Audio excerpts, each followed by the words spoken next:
هيلا هيلا يا بحر، هيلا هيلا يا بحر.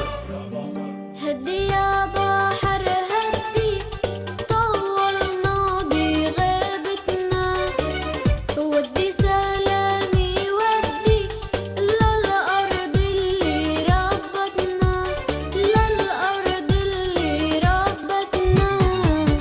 هدي يا بحر هدي، طولنا بغيبتنا، ودي سلامي ودي للأرض اللي ربتنا. هيلا هيلا يا بحر، يا بحر، هيلا هيلا يا بحر. وإجا العيد حامل وجع وأنين، عبلد انسرقت منا من سنين. يا بلدنا طال العيد بالغربة وطال الحنين. يا ترى متى يكون التحرير ونكون راجعين إلك يا جنة الكون، يا وجع العروبة يا فلسطين. يا رب العيد الجاي نصلي بالأقصى، ويا كل الغوالي قولوا آمين. أهلا وسهلا فيكم حبايبنا بحلقة جديدة وفريدة ومميزة من برنامج هدي يا بحر، وحلقة خاصة عن العيد. وهالحلقة أبدا مو عادية، لأنها رح تجمع أعز الناس علي، الفنان والمنشد والمخرج والمصور الرائع طالب البشير. أهلا وسهلا فيك. أهلا فيك. وأختي وصديقتي وتوأم روحي النجمة الكبيرة بشرى عواد. أهلا وسهلا فيك بشرى. أهلا فيكي.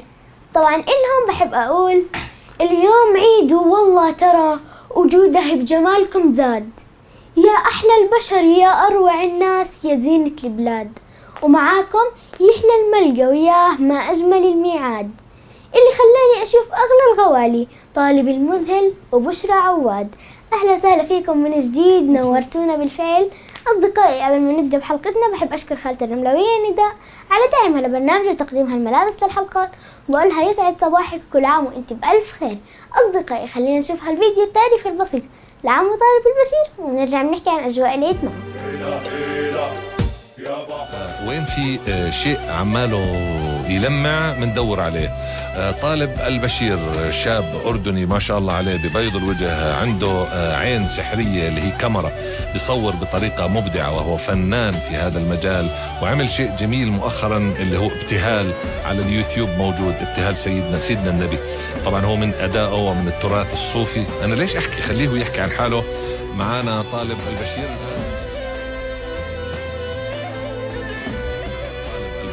هدول هم أولادنا، هدول شبابنا الأردنيين اللي ببيض الوجه بدينهم وبفنهم وبعطائهم وبكاميرتهم وبأدبهم وبثقافتهم.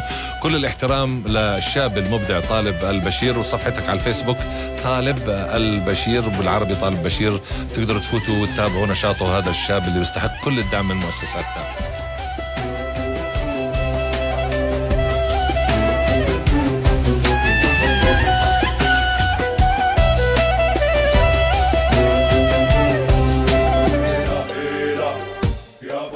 عم طالب كيف حالك؟ أهلا وسهلا.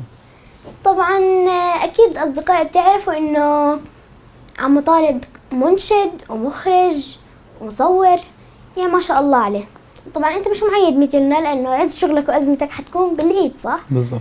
طيب احكي لنا عن أزمة العيد وعن التصوير بالعيد والأزمة بالعيد وأجواء العيد عند المصور. هلا المصورين دائما بالعيد بنحرموا بجوز من الطلعات والطشات لانه بيكونوا مداومين وشغالين.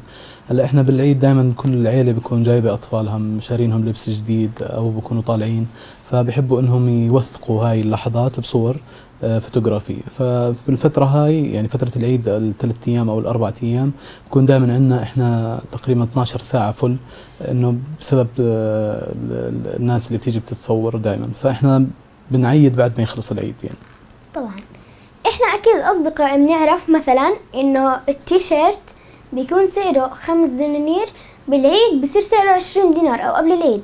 طب انتو ما داموا موسم التصوير بتغلوا الاسعار ولا لا؟ لا عادي زي ما هو، بالعكس احنا بنعمل اوفر بنقلل الاسعار يعني. ما شاء الله. طبعا اكيد متميزين دائما. طيب اكيد يعني كل مهنة بيصير فيها نهفات. طب احكي لنا عن النهفات اللي بتصير لما تصور الاطفال، حد يلعب بالمونتات الخلفيات، حد مثلا بيتخبى تحت الطاولات، يعني احكي عادي يلا. هلا هو ما في حدا بيسوي نهفات، بس الا بجوز مر علي بسنة كاملة تعاملت مع طفلة واحدة هاي اللي شيبتني يعني أو كتتت شعري. كانت تتخبى تحت طاولات، كانت تخرب لي الخلفيات، تكسر ضواو مرات. بس يعني هي هاي حالة فردية واحدة. تحبي تعرفي مين هي؟ لا شكرا. طيب ماشي. طيب أصدقائي، خلينا نشوف هالفيديو لبعض الصور اللي عم طالب بيصورها للأطفال بالعيد وبنرجع لكم. هيلا هيلا يا بحر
ورجعنا لكم من جديد، وكل عام وانتم بألف خير. بشورة الحلوة، كل عام وانتم بألف خير. كيف حالك؟ بألف خير الحمد لله تمام. أصدقائي خلينا نشوف هالكليب لبشورة وبنرجع نكمل كلام معها. هيلا هيلا يا بحر مثل كل حكاية إلها بداية ونهاية، مثل كل حكاية إلها بداية ونهاية، بدينا ببشرى وخير واليوم نكتب للنهاية، واليوم نكتب للنهاية. بين حروف وكلمات، لحن وصور حكايات، من بلد البلد مشيت غنيت الغنيات.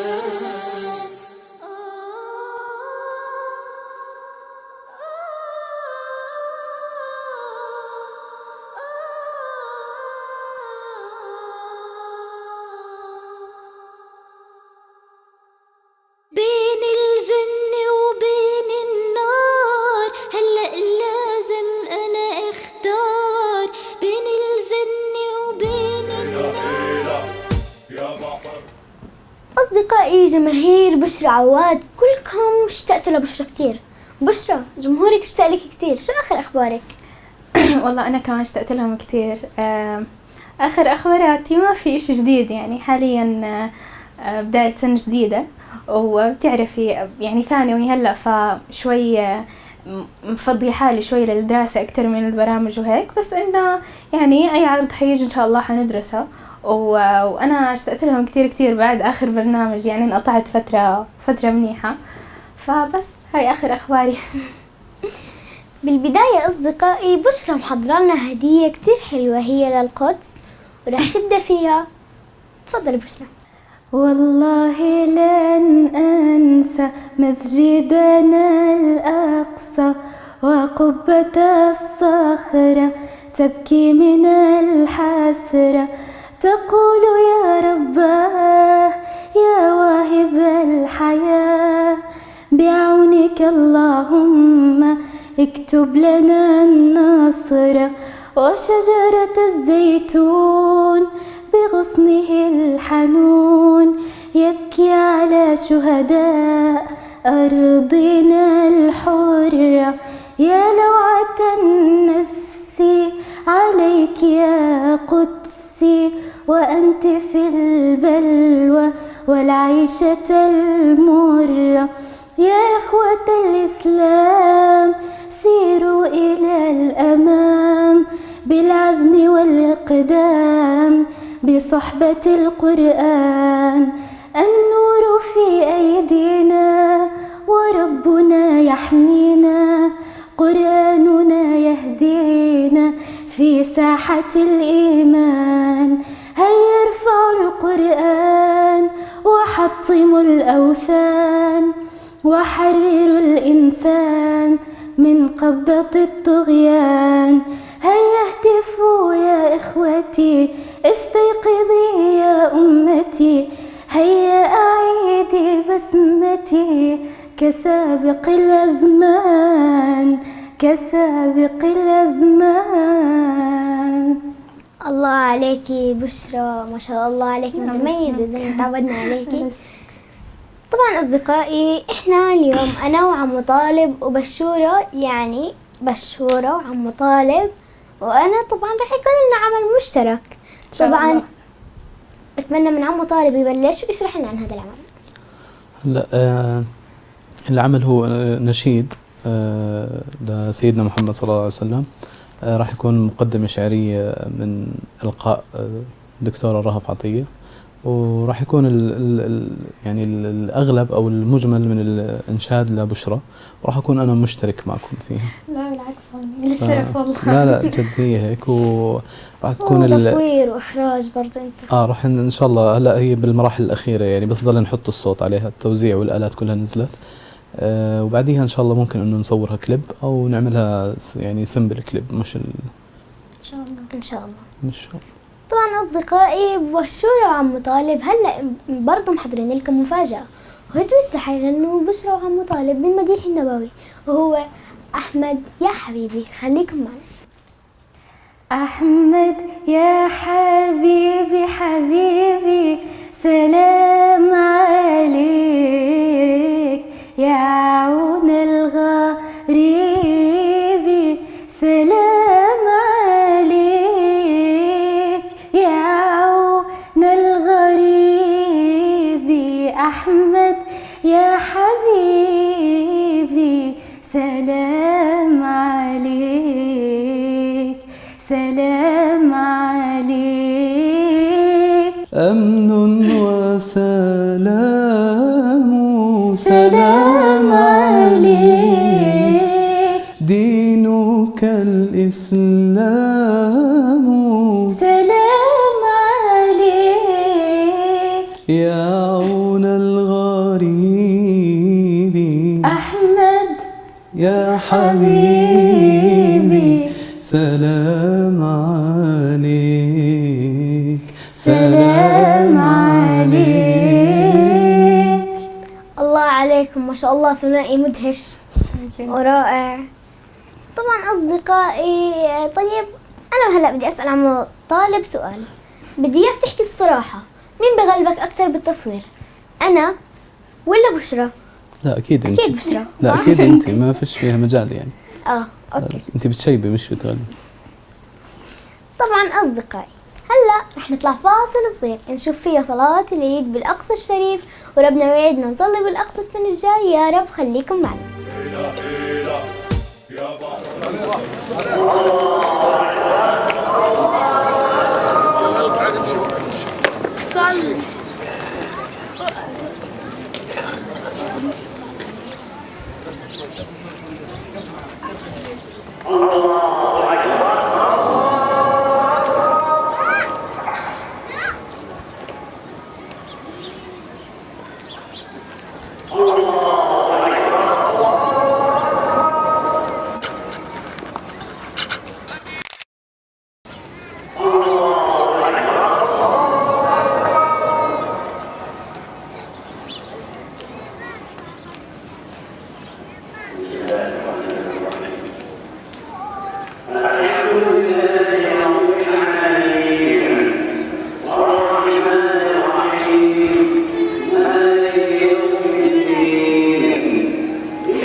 ورجعنا لكم أحبايبي من جديد. طبعا عمو طالب، حاسس فرق بأجواء العيد من وأنت صغير قد هيك لحديت الآن؟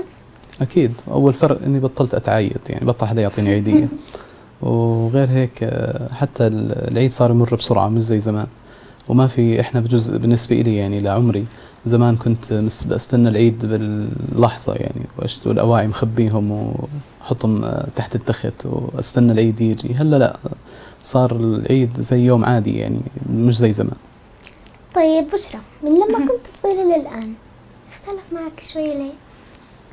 اختلف أكيد، اختلف. مش بس العيد، الإنسان كل ما تزيد مراحل حياته، كل ما يمر بمرحلة جديدة بحياته كل شيء بيتغير، كل شعوره بنفس اللحظة بتتغير يعني. وإحنا صغار كنا حماس كبير ليوم العيد، ما ننام مرات. أنا بتذكر إنه مثلا أول عيد كنت واعي فيه ما نمت يعني، ضلتني صاحية للصبح. هلا عادي إنه نصحى أوكي عيد، بس ما بنحس بالأجواء القديمة يعني. صار روتين عادي إنه العيد مثلا بنروح بس هيك أول ساعتين بعد الظهر الزيارات، بعدين العصر تلاقي الكل نايم، فإنه خلص بطلنا نحس ببهجة العيد الزمان يعني. صحيح. فهذا أشياء شوي تغيرت بس كبرت. أكيد. هلا رح نسمع من كل واحد فيكم عيدية لوالده. عم طالب رح يعيد على والده طبعا اللي بنتمنى له يا ربي الشفاء العاجل. وبشرى أكيد طبعا راح أول إشي قبل ما نحكي بشرى عم رح تعيد، طبعا أول إشي خلينا نشوف الكليب اللي حيعيد فيه عمو طالب على والده ونرجع. خليكم معنا. يا بحر حبك بقلبي عم يكبر يا بي من أنا وصغير، شوقك شعر بقلبي يتفجر طول السما ويطير. حبك بقلبي عم يكبر يا بي من أنا وصغير، شوقك شعر بقلبي يتفجر طول السما ويطير. حبك غالي قدرك عالي يا زياد البشير، حبك غالي قدرك عالي يا زياد البشير. مديون أنا ليك لو بعطيك عمري كله.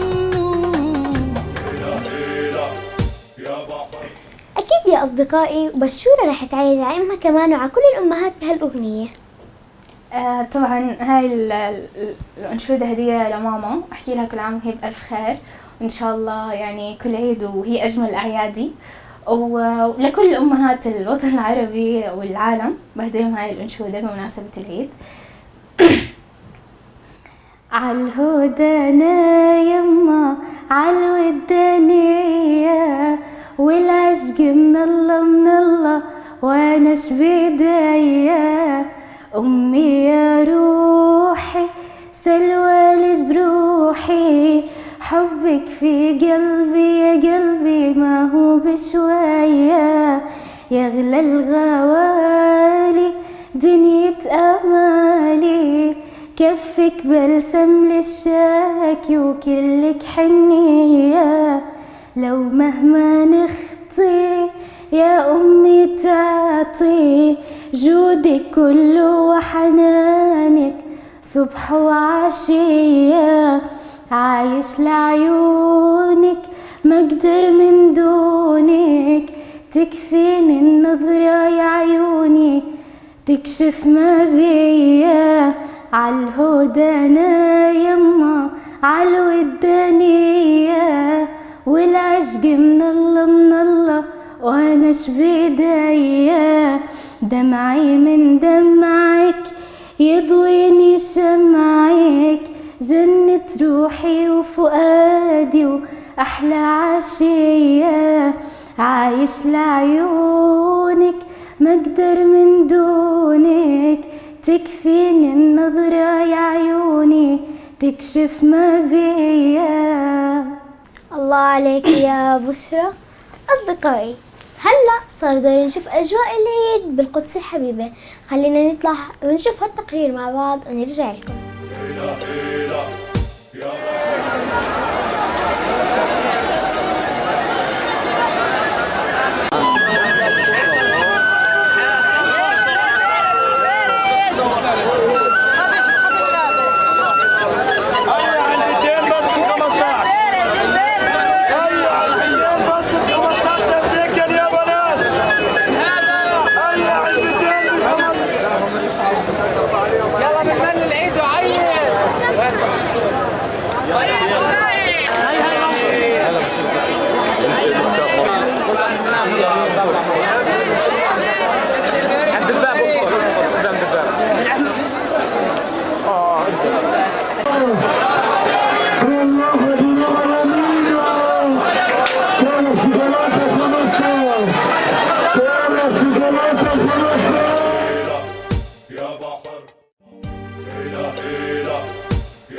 ورجعنا لكم حبايبي من جديد.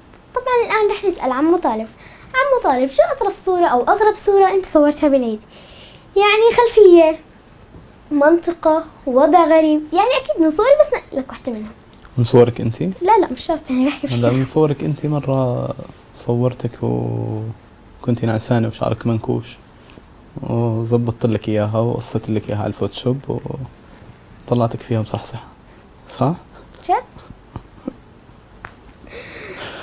طيب مش من صوري بشكل عام. بشكل عام لا، هو دائما الصور بتكون فيها يعني دائما بتكون حلوة، بس احنا بنحاول انه ما نطلع فيها اشي غلط.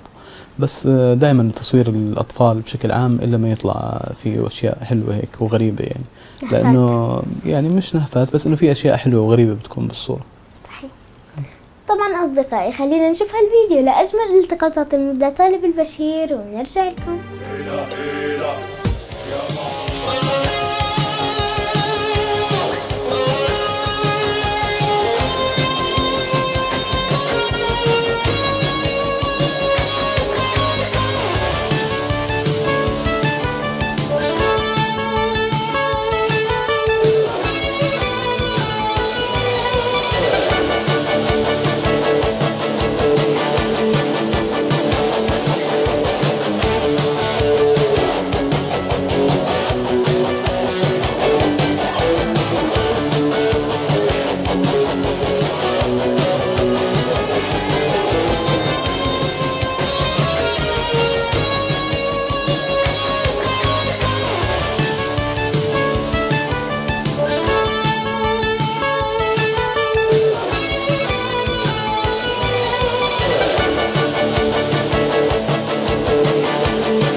هلا بشورة، شو أجمل إشي أنشدته بتعتبره تحفتها الإنشادية؟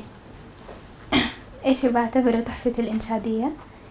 يمكن آخر كليب قدمته اللي هو حكاية بشرى كان هو من أقرب الأشياء على قلبي، يعني لأنه من خلاله أعلنت أهم القرارات اللي بحياتي اللي هو التزامي بالحجاب، ونزلناه أصلا هو يعني فكرة إنه اعتزالي الإنشاد وارتدائي للجلباب، فكان مميز بحياتي، كان له ذكريات كتير حلوة وانحطت بالفيديو. ناس كتير يعني مهمين بحياتي شاركوني بالفيديو كليب، غزل، بابا، سدين، آية، فإله معنى كبير عندي، فهذا من أحلى الأشياء اللي بعتبرها أنجزتها بحياتي. حتى أنت وصحباتك تحجبتوا مع بعض بنفس الفيديو كليب. طبعا أصدقائي خلينا نشوف هالكليب لنجمتنا بشرى وهي بدايتها، وهو من أشهر الكليبات على مستوى العالم، وهو عن الكبار، موضوع ملاحقتنا الكبار عشان العيديات. خلينا نشوفه مع بعض بعدين نسمع رأي بشرى فيه.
عمو طالب، ذبحتوا بالعيد؟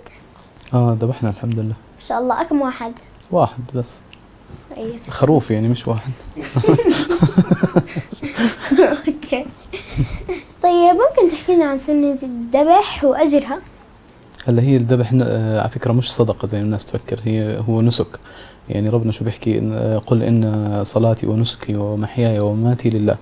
فهو بالعكس هو يعتبر من أعظم الصدقات، لأنه أفضل الصدقات هي الذبح لوجه الله تعالى والتوزيع. ففضلها عظيم يعني كثير، واللي بيقدر عليها لازم يلتزم فيها. حتى احنا من الأمم كاملة يعني كان عندهم نسك الذبح. حتى سيدنا آدم لما وصى أولاده أنه مشان موضوع الزواج وصى أنهم يذبحوا قربان لله عز وجل.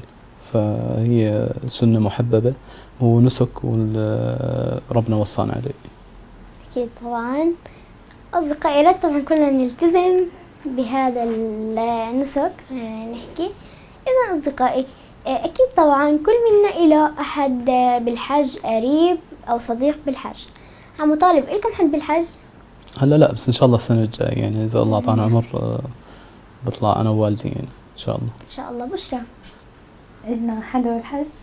لا، يعني من اللي حوالي لا، ما حدا طلع.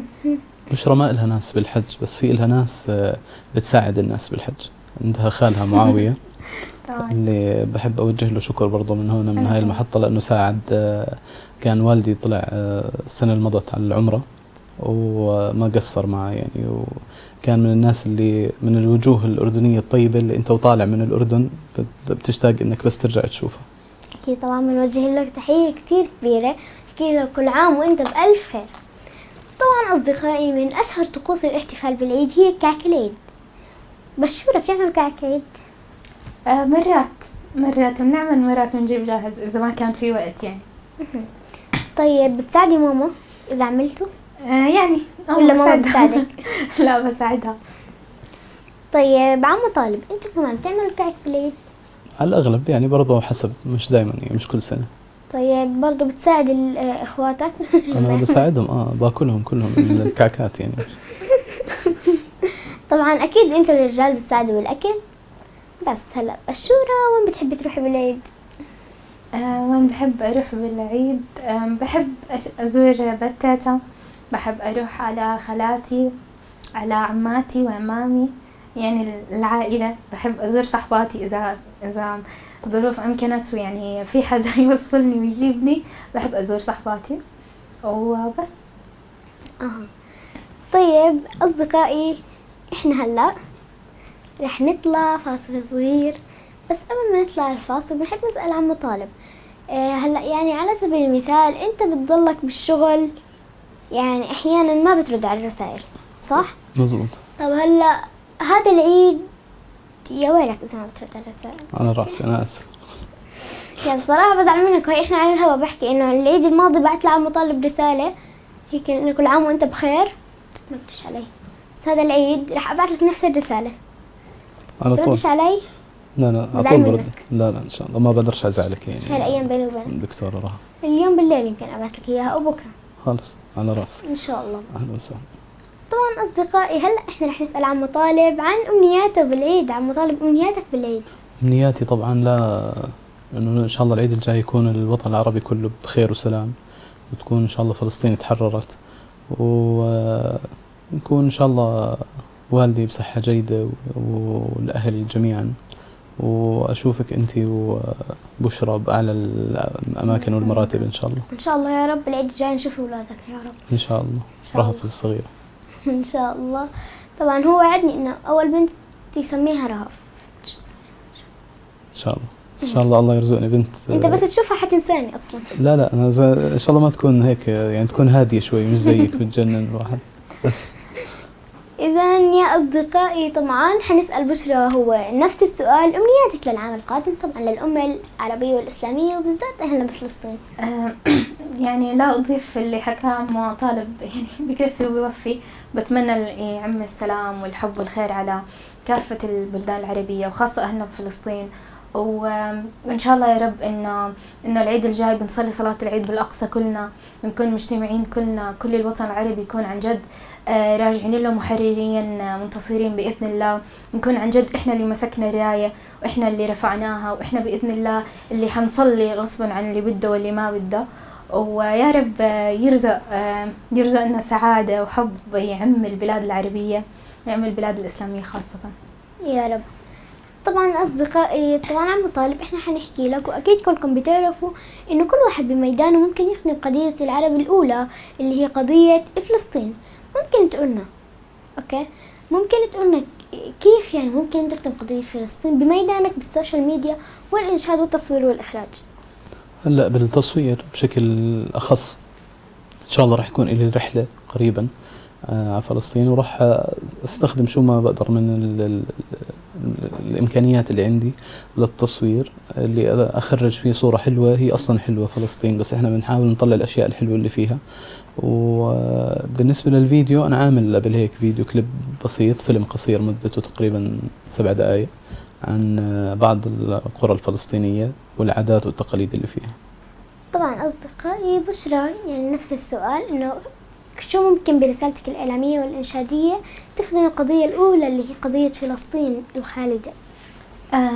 يمكن احنا كاشخاص اعلاميين او بمجال اعلام، احنا اصلا بنفوت هذا المجال واحنا اصحاب رساله، احنا اصلا فايتين هذا الطريق، حتى احنا حابين نوصل رساله، حابين يعني توصيل الرساله لها يعني شتى الطرق. في الانسان بيقدر يوصل رساله بصوته بكلمته، خاصه هلا يمكن عصر السوشيال ميديا او التطور، يعني احنا بابسط الاشياء ببوست ممكن ننزله بصوره بكلمتين او جملتين عن فلسطين، عن الاقصى، عن المعاناه اللي بيشوفها او اللي بيواجهها أهلنا بفلسطين. إحنا ممكن ندعم، إحنا ممكن نزيد برصيد هالأمة شيء جميل بأبسط الأشياء اللي ممكن نعملها، بتصرفاتنا، بأخلاقنا، بتعاملنا مع الآخرين. فلسطين مو محتاجة بس حدا يروح يحارب، فلسطين محتاجتنا بثقافتنا، بدراستنا، بعلمنا، بدها ناس عن جد يعني أمة تحرر، مش بس بالسلاح. إحنا بنحرر بالكلمة، بنحرر بالحق، بنحرر بالقرآن. ففي سبل مختلفة كتير حتى نقدر كناس إعلاميين نوصل صوت الطفل الفلسطيني وصوت الشخص الفلسطيني لشتى يعني العالم، حتى عن جد يعرفوا المعاناة اللي الشعب الفلسطيني بيواجهها، وكل الشعوب اللي يعني حاليا بنزاع وصراعات وحروب. يعني احنا بالنهاية أصحاب رسالة، ونقدر نوصل رسالتنا بأي طريقة ممكنة. أكيد طبعا. أصدقائي، طبعا أول شيء عم طالب بدي أطلب منك تعايد على الجمهور بشيء. كل عام وانتم بخير، وإن شاء الله السنة الجاي سنة خير عليكم، وشكرا لقناة برايم والعاملين عليها على الاستضافة هاي، وشكرا لك يا رهف، وشكرا لبشورة اللي يعني اليوم طلعت معها، وإلي شرف كبير طبعا، وإلي طبعا الشرف الكبير برضو أني طلعت مع الدكتورة رهف، وإن شاء الله السنة الجاي بيكون الوضع أحسن بإذن الله. إن شاء الله. بشرى، حابة أعيد على كل اللي بيحضرونا، أهلي، ماما، بابا، تيتا وجدة وإخوالي، أحكي لهم كل عام وأنتم بخير طبعا، وخالاتي وعمامي وعماتي عشان ما حدش يزعل، لكل عائلتي أحكي لهم كل عام وأنتم بخير، وإن شاء الله ينعاد علينا وعليكم بالصحة والسلامة، وعلى الأمة العربية وعلى فلسطين بالتحرير وبالنصر يا رب.